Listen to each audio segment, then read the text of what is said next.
In this video I go looking for a wader that's very scarce this time of year, and possibly the UK's next invasive species of parrot.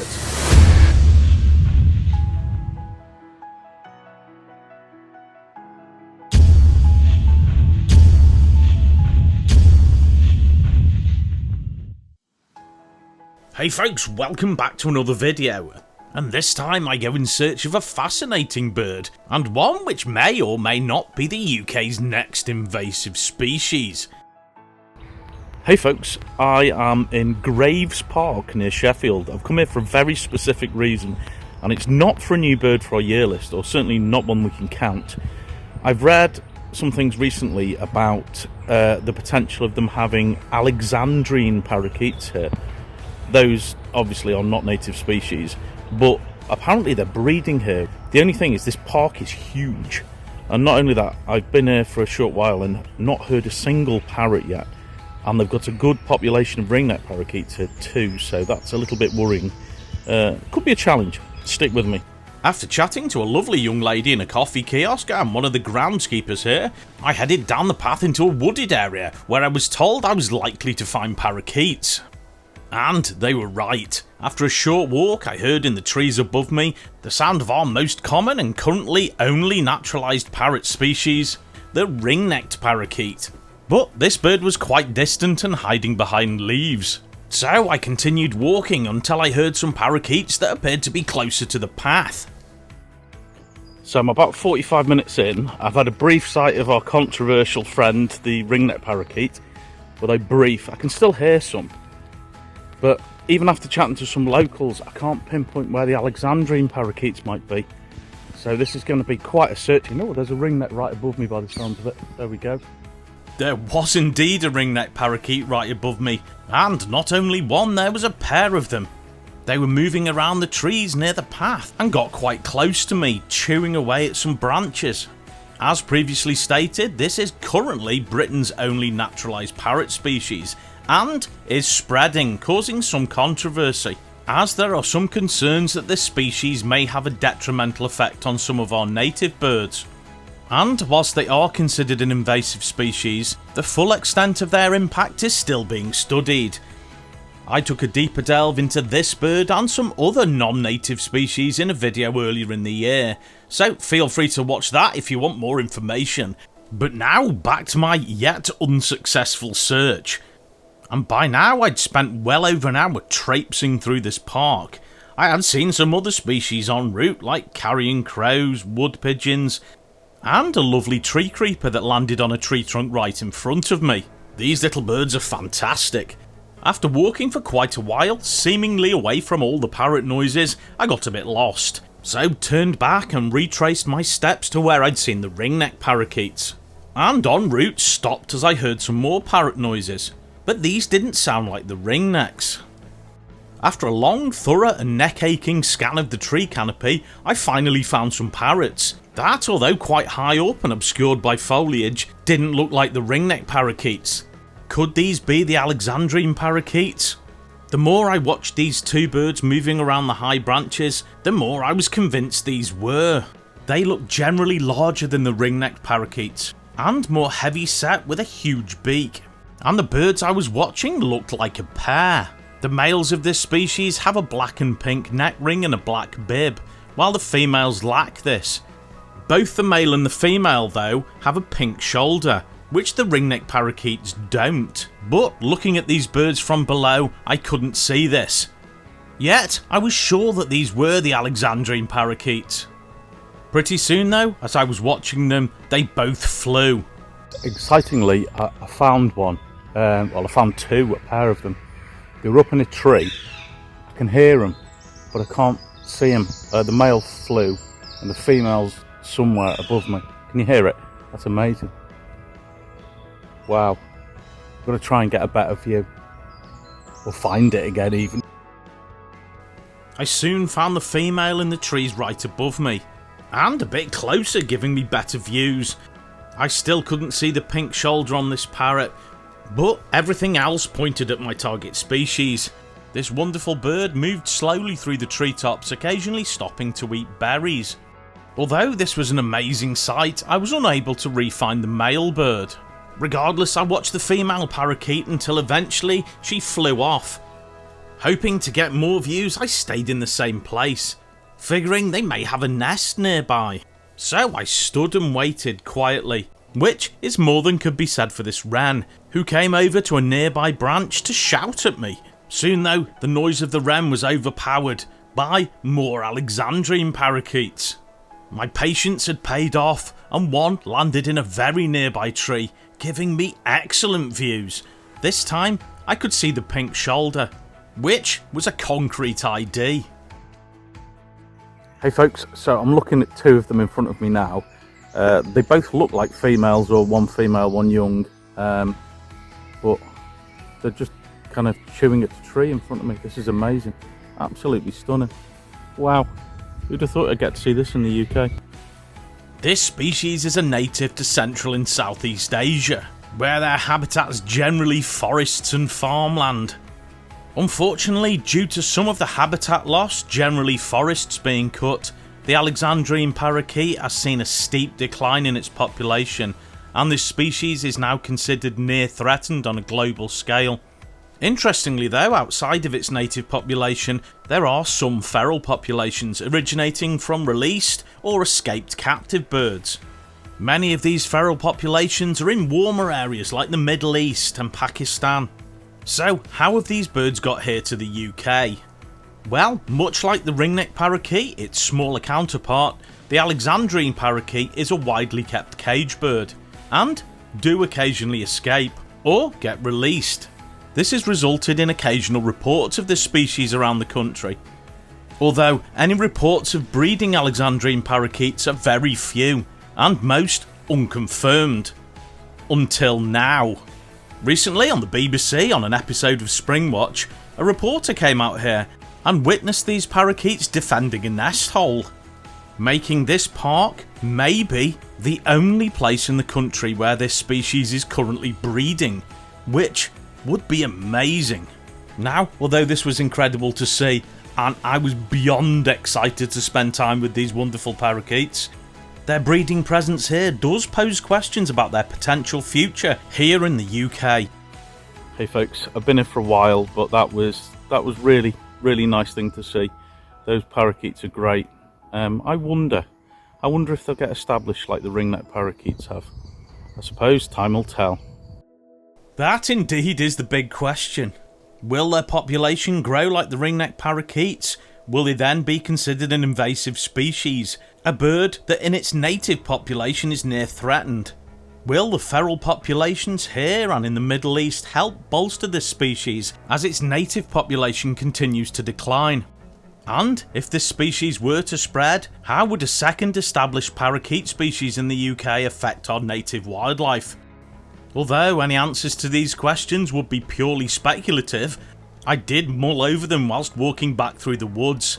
I did stop at one point as I saw another bird for our year list, this fantastic jay that flew into a tree right in front of me. Seeing this jay was a lovely end to an unusual but interesting trip out. One that was both enjoyable and a bit surreal. Now though, my time was up, so I had to head back to the car. A few days later I headed towards the Wirral after seeing a report of a wading bird, one that's only usually seen on autumn migration. This meant a trip to RSPB Burton Mere. Hey folks, I'm at Burton Mere wetlands on the Wirral. I've come here for one specific species, the curlew sandpiper. I've just had a chat with someone in the visitors centre when he arrived, and he said, oh yeah, it's still here, but it's amongst about 1,000 not. And they're all going red like the curlew sandpiper is into their breeding plumage. He said, good luck. Great, this could be a challenge. Stick with me.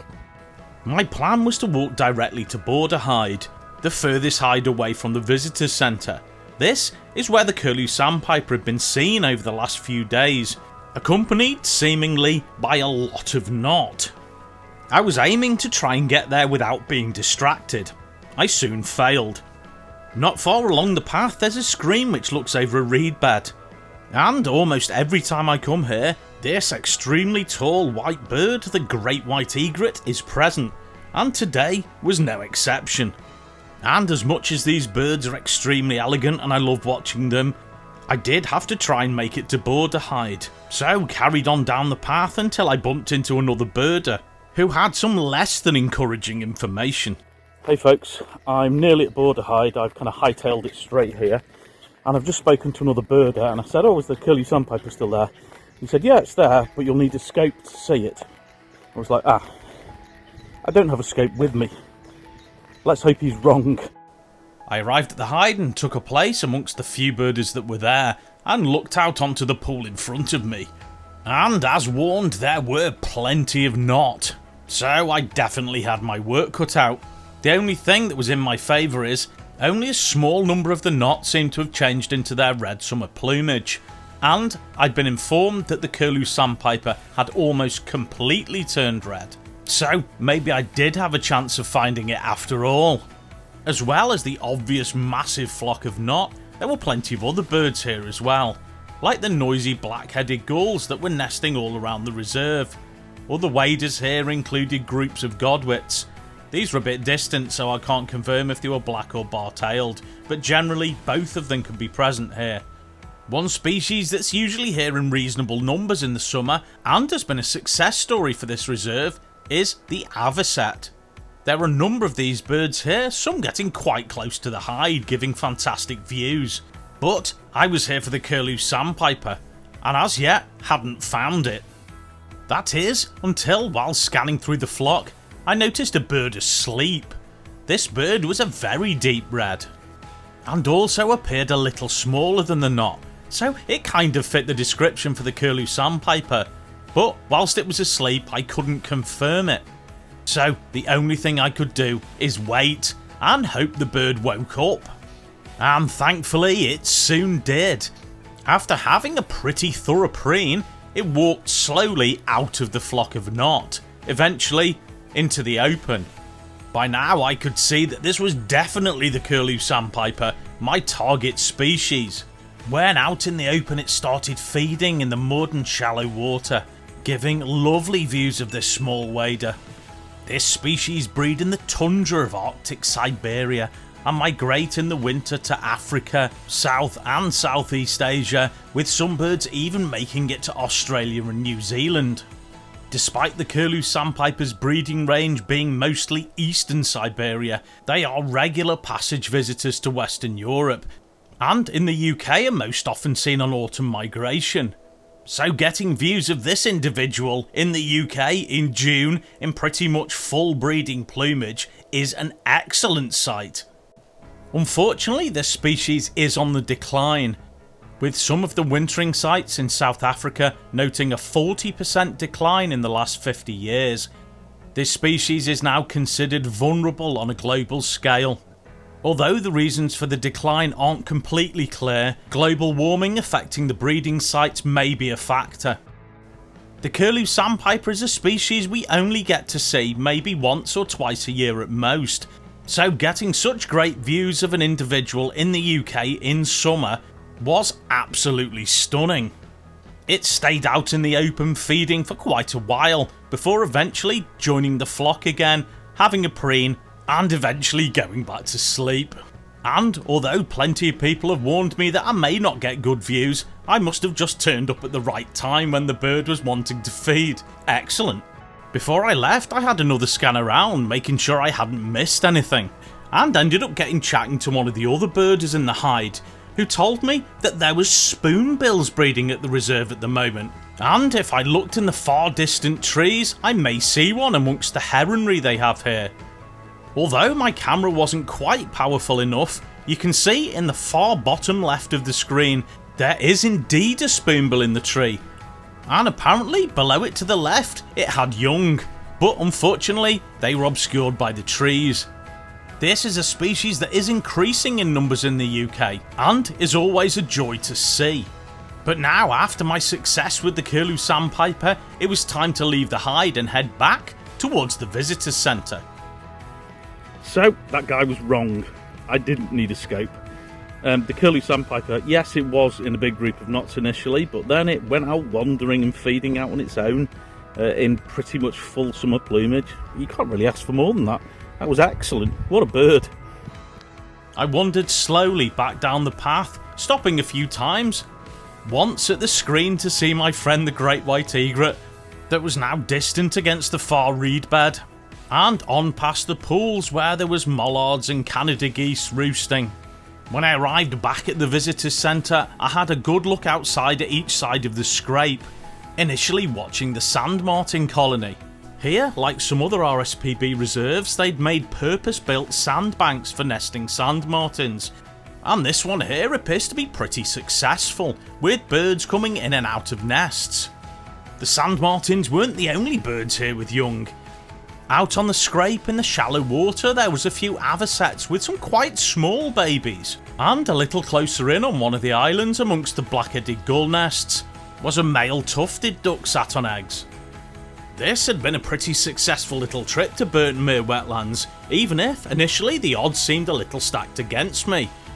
As I got back to the car, I had a little scan in the field next to the car park at the flock of geese, only to have another surprise. Against the distant fence line was an Egyptian goose, a species that we most often see down in the southeast.